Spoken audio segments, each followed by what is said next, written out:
Magandang buhay mga idol, Sports Life Channel PH po. Sa nalalapit na mga bigating laban ng Gilas Pilipinas sa Olympic Qualifying Tournament, may mga tune-up games nga po sila na gagawin.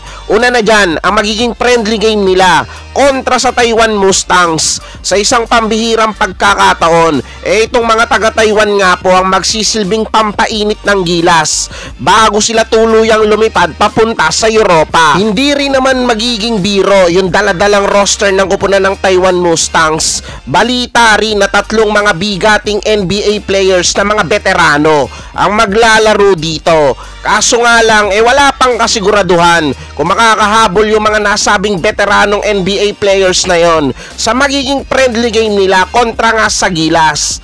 Magaganap nga po pala ang laban ng Gilas at ng Taiwan Mustangs sa June 24 sa dako ng PhilSports Arena sa oras na alas 6 ng gabi. Heto pa, admission is free daw yan mga bossing.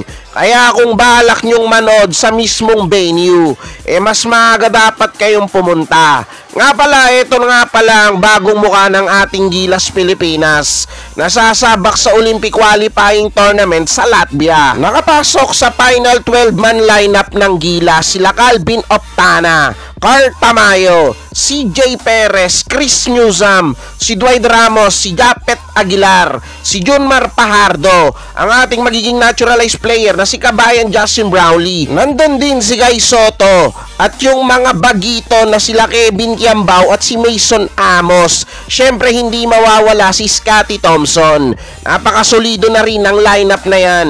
Pinaghalong mga veterano at mga bagito na mga pinakamalalakas ngayon sa kanilang mga henerasyon.